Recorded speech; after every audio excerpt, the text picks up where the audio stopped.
Hello class 10th, कैसे हो बच्चों।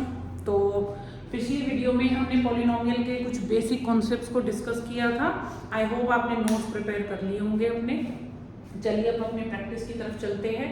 RS अग्रवाल से कुछ सिलेक्टेड क्वेश्चन, कुछ इंपॉर्टेंट क्वेश्चंस हम लोग यहाँ डिस्कस करेंगे, जिसमें पहला क्वेश्चन है फाइंड द जीरोस। ये आपको पॉलिनोमियल दिया है, ये जीरोस भी फाइंड करने हैं। तो मैंने आपको 3 मेथड बताए थे, कॉमन ले सकते हैं, आइडेंटिटी यूज कर सकते हैं या मिडिल टर्म यूज कर सकते हैं। और अपना जो रिलेशनशिप है, आपको मैंने 2 फॉर्मूलाज बताए थे जो हमें यहाँ पर यूज करके दिखाते हैं। तो चलते हैं सॉल्यूशन की तरफ। सबसे पहले हम अपने पॉलिनोमियल को लिखेंगे। आप देख रहे हो मैंने यहाँ पर सीक्वेंस को चेंज किया है, क्योंकि according to the standard form हमारा पॉलिनोमियल में पहले एक्स स्क्वायर की टर्म होती है, फिर एक्स की, फिर कॉन्स्टेंट। तो वही मैंने यहाँ यूज किया। अब इसके जीरोस निकालने के लिए मुझे इसमें मिडिल टर्म स्प्लिटिंग करनी है। तो 3 × 6 18 होता है। 18 के ऐसे 2 फैक्टर जिनको माइनस करके क्या आ जाए 7। तो 9 और 2 मैं ले रही हूँ क्योंकि दोनों को माइनस करके 7 आता है। तो 6x² minus 9x plus 2x minus का 3। तो यहाँ से हमने 3 कॉमन लिया और x, तो 2x माइनस 3 प्लस 1 कॉमन लिया 2x माइनस 3। तो 2 फैक्टर्स आए हैं। ध्यान रखिएगा जो मैंने अभी निकाला है ये फैक्टर्स हैं। मुझे फैक्टर्स नहीं चाहिए, मुझे जीरोस चाहिए। ये क्या है मेरे फैक्टर्स। तो मुझे यहाँ पर जीरोस फाइंड करने हैं। तो जीरोस निकालने के लिए 3x प्लस 1 को भी 0 रखेंगे, तो x की वैल्यू 1/3।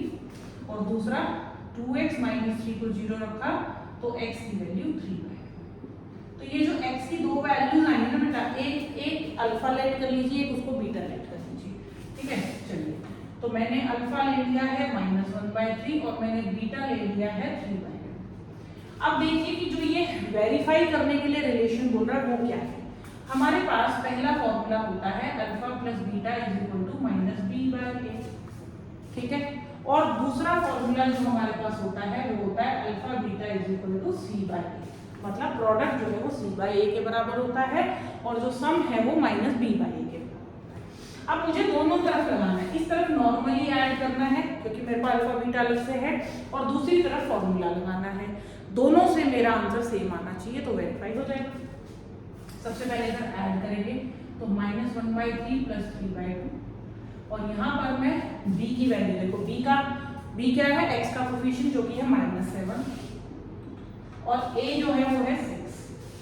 तो इस तरफ मैं एलसीएम लूंगी 6 -2 प्लस 9, तो ये हो गया 7/6 और यहाँ पर भी 7/6 होगा।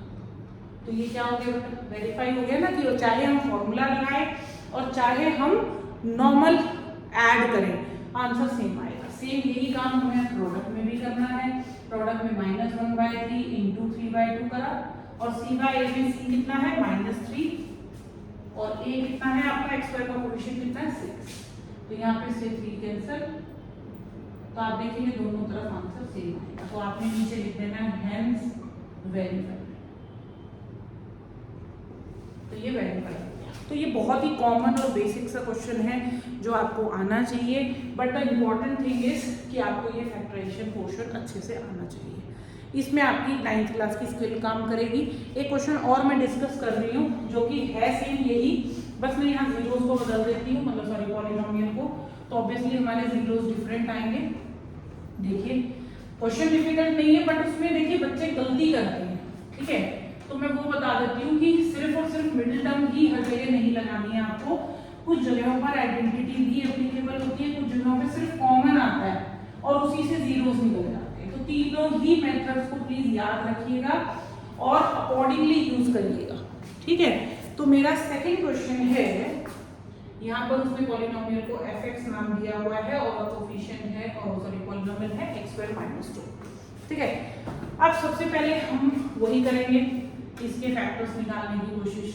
तो x² - 2। अब देखा जाए तो देखो कॉमन नहीं लग सकता, कॉमन तो है ही नहीं इसमें, और मिडिल टर्म स्प्लिटिंग में कर नहीं सकते क्योंकि 3 टर्म्स है ही नहीं। तो यहाँ पर मुझे क्या करना है, 2 को लिखना है √2 का होल स्क्वायर, क्योंकि √2 का होल स्क्वायर इज 2, तो इसको होल स्क्वायर फॉर्मेट में लिखेंगे। तो यहाँ पर हम जो आइडेंटिटी यूज करने वाले हैं वो है a² - b² is equal to a + b and a - b। तो वो यहाँ पर लगाएंगे x + √2 एंड x - 2। ठीक है, दीज आर द 2 फैक्टर्स। अब मुझे तो फैक्टर्स नहीं चाहिए, मुझे तो जीरोस चाहिए। तो जीरोस के लिए क्या करेंगे, x प्लस रूट 2 को जीरो रखा तो x की वैल्यू आई -√2 और दूसरे